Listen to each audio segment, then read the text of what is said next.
नमस्कार, जय जगन्नाथ। शकुंतला ट्यूटोरियल को आपण मन को आंतरिक स्वागत। मु प्रियंका रथ। एही चैनल रे आपण मन UGC net JRF SSP PGT PG परीक्षा भारतीय प्रशासनिक सेवा एवं पीएचडी तथा समस्त ओडिया प्रतियोगिता मूलक परीक्षा पे उपयोगी पाठ्य सामग्री और सहज व्याख्या पाई परिबे।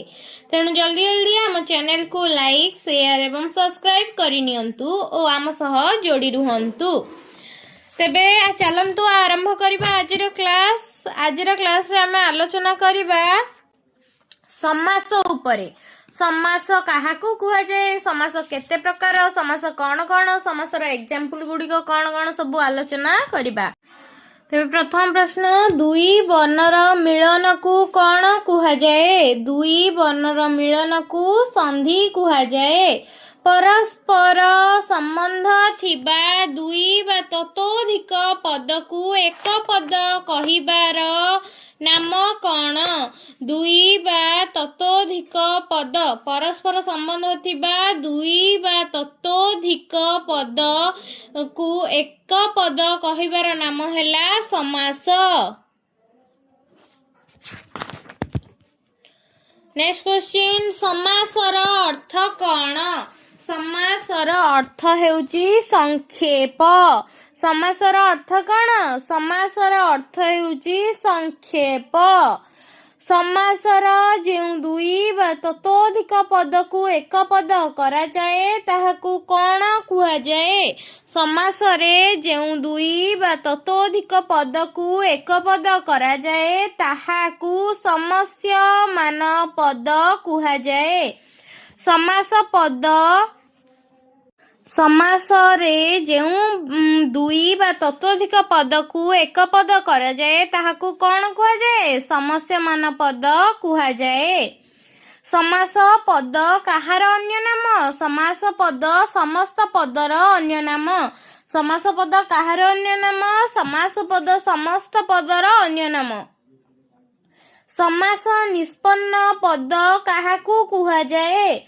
समास निष्पन्न पद समस्त पद को कुहा जाए। व्यासर अर्थ कौन? व्यासर अर्थ विस्तार। जेउ विस्तृत उक्ति को समासरे संक्षिप्त करा जाए तार नाम कौन? समास वाक्य। जेउ विस्तृत उक्ति को समासरे संक्षिप्त करा जाए ताहार नाम समास वाक्य। व्यास वाक्य बा विग्रह वाक्य काहार अन्य नाम?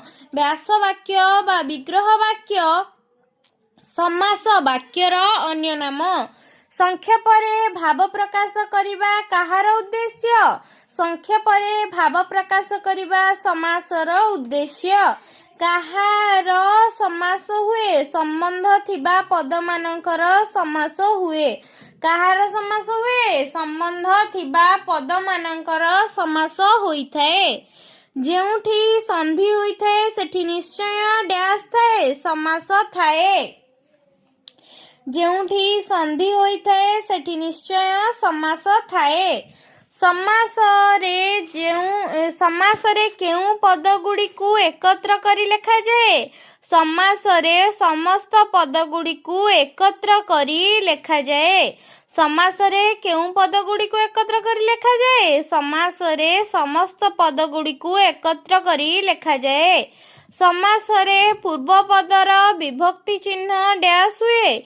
समासरे पूर्व पदर विभक्ति चिन्ह लोप हुए। समास केते भागरे विभक्त? समास 6 भागरे विभक्त। समास केते भागरे विभक्त? समास 6 भागरे विभक्त। जेउ समासरे पूर्व पदरु द्वितीय ठारू सप्तमी पर्यंत कौनसी विभक्ति लोप पाई न थाए ताहाकू की समास कुहा जाए? जेउ समासरे पूर्व पदरु द्वितीय ठारू सप्तमी पर्यंत कौनसी विभक्ति लोप पाई थाए ताहाकू तत्पुरुष समास कुहा जाए। नील पद्म, एही समस्त पद केउ केउ पद को नहीं गठित? ନୀଳ ପଦ୍ମ ତତ୍ସମ ଓ ତତ୍ସମ ପଦକୁ ନେଇ ଗଠିତ। ନୀଳ କଇଁ ଏହି ସମସ୍ତ ପଦ କେଉଁ କେଉଁ ପଦର ସମାହାର? ତତ୍ସମ ଓ ତଦ୍ଭବ ପଦର ସମାହାର। ଘିଅ ପିଠା ଏହି ସମାସପନ୍ନ ଶବ୍ଦ ପଦଟି କେଉଁ ପଦର ସମାହାର? ତଦ୍ଭବ ଓ ତଦ୍ଭବ। ପାଲଟା ଲୁଗା ଏହି ସମାସ ପଦ କେଉଁ କେଉଁ ଶବ୍ଦକୁ ନେଇ ଗଠିତ? ଦେଶଜ ଓ ଦେଶଜ। ଭଙ୍ଗା ଟ୍ରଙ୍କ ଏହି ସମାସ ପଦ କେଉଁ କେଉଁ ଶବ୍ଦରେ ମିଳିତ ରୂପ? ଦେଶଜ ଓ ବୈଦେଶିକ। ରେଳ ଷ୍ଟେସନ ଏହି ସମାସ ପଦ କେଉଁ କେଉଁ ପଦର ସମାହାର? ବୈଦେଶିକ ଓ ବୈଦେଶିକ। ରିଲିଫ କାର୍ଯ୍ୟ ଏହି ସମାସ ପଦ କେଉଁ କେଉଁ ଶବ୍ଦକୁ ନେଇ ଗଠିତ? ବୈଦେଶିକ ଓ ତତ୍ସମ। ଗୀତି କବିତା ଏହି ସମସ୍ତ ପଦଟି କି ଶବ୍ଦର ସମାହାର? ତତ୍ସମ ଓ ତତ୍ସମ। ଘୋରା ଚନ୍ଦନ କେଉଁ କେଉଁ ଶବ୍ଦକୁ ନେଇ ଏହି ସମସ୍ତ ପଦ ଗଠିତ? ତଦ୍ଭବ ଓ ତତ୍ସମ। ମୂଷା ଦାନ୍ତ ଏହି ସମସ୍ତ ପଦଟି କେଉଁ କେଉଁ ଶବ୍ଦର ମିଳିତ ରୂପ? ତଦ୍ଭବ ଓ ତଦ୍ଭବ। ଛତର ଖିଆ ଏହି ସମସ୍ତ ପଦଟି କେଉଁ କେଉଁ ଶବ୍ଦର ମିଳିତ ରୂପ? ଦେଶଜ ଓ ଦେଶଜ। ଶୃଙ୍ଖଳାବଦ୍ଧ ଏହା କେଉଁ ସମାସ? ତୃତୀୟା ତତ୍ପୁରୁଷ ସମାସ। ନେକ୍ସଟ କ୍ୱେଶ୍ଚିନ୍, ପିଇବା ପାଣି ଏହା କେଉଁ ସମାସ? ଚତୁର୍ଥୀ ତତ୍ପୁରୁଷ ସମାସ। ଜନ୍ମାନ୍ଧ ଏହା କେଉଁ ସମାସ? ପଞ୍ଚମୀ ତତ୍ପୁରୁଷ ସମାସ। ପ୍ରଜାନୁରକ୍ତି ଏହା କେଉଁ ସମାସ? ସପ୍ତମୀ ତତ୍ପୁରୁଷ ସମାସ। ପୂଜ୍ୟା ପୂଜ୍ୟ ପୂଜ୍ୟ ପୂଜା ଏହା କେଉଁ ସମାସ? ଷଷ୍ଠୀ ତତ୍ପୁରୁଷ ସମାସ। ମୃଗ ଶାବକ ଏହା କେଉଁ ସମାସ? ଷଷ୍ଠୀ ତତ୍ପୁରୁଷ ସମାସ। ମୃଗ ଶାବକ ଏହାର ବିଗ୍ରହ ବାକ୍ୟଟି କ'ଣ? ମୃଗୀର ଶାବକ ମୃଗୀର ଶାବକ। ସ୍ତନ୍ୟପାୟୀ ଏହି ସମସ୍ତ ପଦଟି ସମଧର୍ମୀ ସମସ୍ତ ପଦ କ'ଣ ହବ? ଜଳଦ, ଗାତପଶା, ତୃଣଭୋଜୀ, ଭାରବାହୀ କ'ଣ ହବ? ତୃଣଭୋଜୀ। ଏକାଧିକ ପଦ ମିଳିତ ହୋଇ ଏକ ବିଷୟବସ୍ତୁ ବା ବ୍ୟକ୍ତିକୁ ବୁଝାଇଲେ କି ସମାସ ହୁଏ? କର୍ମଧାରୟ ସମାସ ହୁଏ। ଏକାଧିକ ପଦ ମିଳିତ ହୋଇ ଏକ ବିଷୟ ଓ ବ୍ୟକ୍ତିକୁ ବୁଝାଇଲେ ଏହା କେଉଁ ସମାସ ହୁଏ?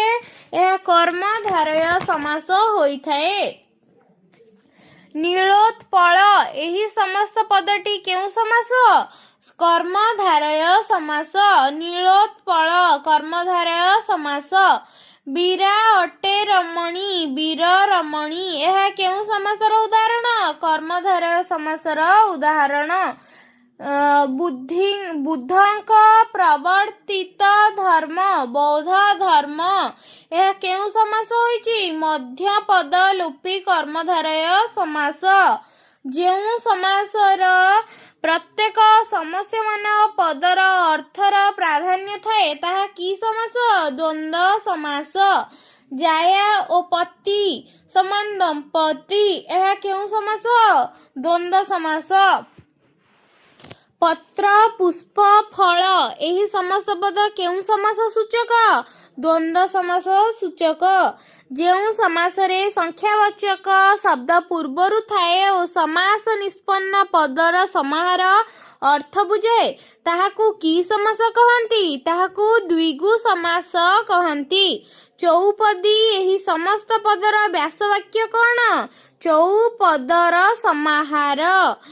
ଯେଉଁ ସମାସରେ ସମସ୍ତ ପଦ କୌଣସି ସମସ୍ୟମାନ ପଦକୁ ନ ବୁଝାଇ ଅନ୍ୟ କାହାକୁ ବୁଝାଏ ତାହାକୁ କି ସମାସ କହନ୍ତି? ତାହାକୁ ବହୁବ୍ରୀହି ସମାସ କହନ୍ତି। ଯେଉଁ ସମାସରେ ସମସ୍ତ ପଦ କୌଣସି ସମସ୍ୟମାନ ପଦକୁ ନ ବୁଝାଇ ଅନ୍ୟ କାହାକୁ ବୁଝାଏ ତାହାକୁ ବହୁବ୍ରୀହି ସମାସ କୁହାଯାଏ। ନାହିଁ ଘୃଣା ଯାହାର କ'ଣ ହବ? ନିର୍ଘୃଣ। ବିଗତ ହୋଇଛି ଧନ ଯାହାର କ'ଣ ହବ? ବ୍ୟାସବାକ୍ୟ ସମସ୍ତ ପଦ କ'ଣ? ବିଧବା। ଯେଉଁ ସମାସରେ ଅବ୍ୟୟ ପଦର ଅନ୍ୟ ପଦ ସହିତ ସମାସ ହୁଏ ଏବଂ ଅବ୍ୟୟ ପଦର ଅର୍ଥର ପ୍ରାଧାନ୍ୟ ରହେ ତାହାକୁ କେଉଁ ସମାସ କୁହାଯାଏ? ଅବ୍ୟୟୀଭାବ ସମାସ କୁହାଯାଏ। ଯେଉଁ ସମାସରେ ଅବ୍ୟୟ ପଦର ଅନ୍ୟ ପଦ ସହିତ ସମାସ ହୁଏ ଏବଂ ଅବ୍ୟୟ ପଦର ଅର୍ଥର ପ୍ରାଧାନ୍ୟ ରହେ ତାହାକୁ ଅବ୍ୟୟୀଭାବ ସମାସ କୁହାଯାଏ। ବ୍ରାହ୍ମଣ ଠାରୁ ଆରମ୍ଭ କରି ଚଣ୍ଡାଳ ପର୍ଯ୍ୟନ୍ତ ବ୍ରାହ୍ମଣ ଚଣ୍ଡାଳ। ଅନାଗତ ନଞ୍ଚ ତତ୍ପୁରୁଷ ସମାସ। ନାତିଶୀତୋଷ୍ଣ ଅତିଶୀତୋଷ୍ଣ। ଅଲଣା ଏହାର ବ୍ୟାସ ବାକ୍ୟ କ'ଣ ହେବ? ନାହିଁ ଲୁଣ ଜହିଁରେ। ଅଲଣା କେଉଁ ସମାସ? ନଞ୍ଚ ବହୁବ୍ରୀହି ସମାସ। ନଞ୍ଚ ବହୁବ୍ରୀହି ସମାସ। ଯୁଧିଷ୍ଠିର ଏହା କେଉଁ ସମାସ? ଯୁଧିଷ୍ଠିର। ଅଲୁକ ସମାସ। ଶତାବ୍ଦୀ ଏହା କେଉଁ ସମାସ? ଶତାବ୍ଦୀ। ଦ୍ୱିଗୁ ସମାସ। ଦିବାରାତ୍ର ବ୍ୟାସ ବାକ୍ୟ ସହ ସମାସ ନାମ କ'ଣ ହେବ? ଦିବା ଓ ରାତ୍ର ବ୍ୟାସ ବାକ୍ୟ ଦ୍ୱନ୍ଦ୍ୱ ହେଉଛି ସମାସ। ମୁଖ ଚନ୍ଦ୍ର ଏହାକୁ ଉପମିତ କର୍ମଧାରୟ ସମାସରେ ନିଷ୍ପନ୍ନ କରି ବ୍ୟାସ ବାକ୍ୟ କୁହ। ବ୍ୟାସ ବାକ୍ୟ କ'ଣ ହେବ? ମୁଖ ଚନ୍ଦ୍ର ପରି।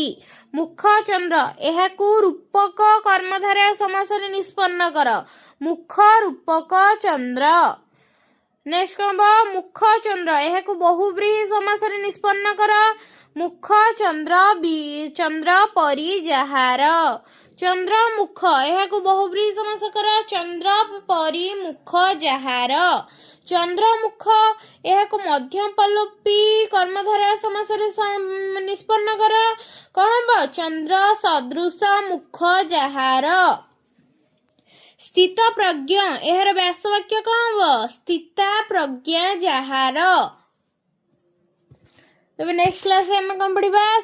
ଅବ୍ୟୟୀଭାବ ସମାସ କାହାକୁ କୁହାଯାଏ? କର୍ମଧାରୟ ସମାସର ଉଦାହରଣ ଗୁଡ଼ିକ କ'ଣ କ'ଣ? ନିତ୍ୟ ସମାସ କାହାକୁ କୁହାଯାଏ? ଏସବୁ ପଢ଼ିବା। ଏକପଦୀକରଣ ମଧ୍ୟ ପଢ଼ିବା। କୃଦନ୍ତ ତଦ୍ଧିତ ମଧ୍ୟ ପଢ଼ିବା। ତେବେ ଆଜିର କ୍ଲାସ ପାଇଁ ଏତିକି। ନେକ୍ସଟ କ୍ଲାସରେ କୃଦନ୍ତ ତଦ୍ଧିତ ଉପରେ ମଧ୍ୟ ଆଲୋଚନା କରିବା।